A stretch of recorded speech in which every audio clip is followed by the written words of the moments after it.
ইরানের প্রেসিডেন্ট ইব্রাহিম রাইসির মৃত্যু মেনে নিতে পারছে না মুসলিম বিশ্ব।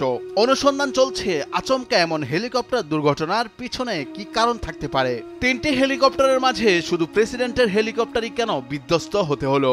গত 19 মে দুর্ঘটনার প্রাথমিক কারণ হিসেবে বৈরী ও দুর্যোগপূর্ণ আবহাওয়ার কথা বলা হচ্ছে। তবে নেপথ্যে আরো কিছু কারণ নিয়েও চলছে আলোচনা। ইব্রাহিম রাইসিকে বহনকারী হেলিকপ্টারটি বিধ্বস্ত হওয়ার সময় ইরানের পূর্ব আজারবাইজান প্রদেশের জলফা নামের দুর্গম পাহাড়ি এলাকায় ছিল ঘন কুয়াশা, বৃষ্টিও হচ্ছিল। দুর্ঘটনার কারণ নিয়ে ইরানের রাষ্ট্রীয় টেলিভিশনে বলা হয়, বৈরী আবহাওয়ার কারণে হেলিকপ্টারটি বিধ্বস্ত হয়। হেলিকপ্টারটি কিভাবে বিধ্বস্ত হলো তা খতিয়ে দেখতে দুর্ঘটনার পরদিন একটি তদন্ত কমিটি গঠন করেছে ইরান। এ বিষয়ে সহযোগিতার প্রস্তাব দিয়ে রাশিয়া বলছে, ইব্রাহিম রাইসির হেলিকপ্টার বিধ্বস্ত হওয়ার সঠিক কারণ উদ্ঘাটনে প্রয়োজনীয় সব সহায়তা দিতে প্রস্তুত তারা। রাইসিকে বহনকারী হেলিকপ্টার বিধ্বস্তের কারণ সম্পর্কে ইউরোপীয় ইউনিয়নের এভিয়েশন সেফটি এজেন্সি বলছে, উঁচু পার্বত্য এলাকা ও গভীর উপত্যকার উপর দিয়ে উড়ে যাওয়ার সময় পাইলট বিভ্রান্ত হতে পারেন। এ ধরনের পরিবেশে চলাচল করা একজন পাইলটের জন্য মানসিক ও শারীরিকভাবে অত্যন্ত ক্লান্তির।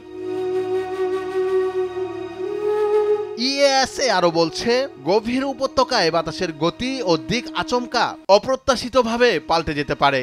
এ কারণে বাতাসের গতি উল্লেখ করার মতো উঠানামা করতে পারে। এতে করে অনেক সময় হেলিকপ্টারের উপর নিয়ন্ত্রণ হারাতে পারেন পাইলট। এছাড়া এসব জায়গা দিয়ে চলাচলের সময় কুয়াশা অত্যন্ত বিপজ্জনক একটি বিষয়।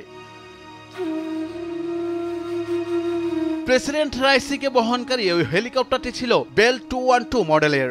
যুক্তরাষ্ট্রের তৈরি এই হেলিকপ্টার 1979 সালে ইরানে ইসলামী বিপ্লবের আগে কিনেছিল তেহরান। সেই হিসেবে এটি বেশ পুরনো।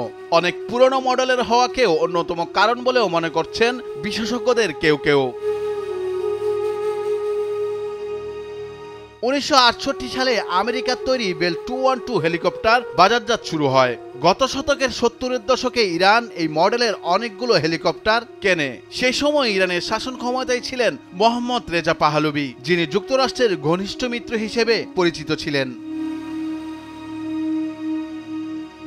1979 সালে ইসলামী বিপ্লবের মধ্য দিয়ে শাহের পতন ঘটার পরও যুক্তরাষ্ট্রের তৈরি উড়োজাহাজ, হেলিকপ্টার ও যুদ্ধবিমান ব্যবহার করে আসছে ইরান। তবে বিপ্লবের পর তেহরানের উপর যুক্তরাষ্ট্রের দেয়া নিষেধাজ্ঞার কারণে এসব মেরামতে যন্ত্রাংশ কেনাটা ইরানের জন্য কঠিন হয়ে ওঠে। নুরুল আফসার, নিউজ ডেস্ক, ভোরের কাগজ।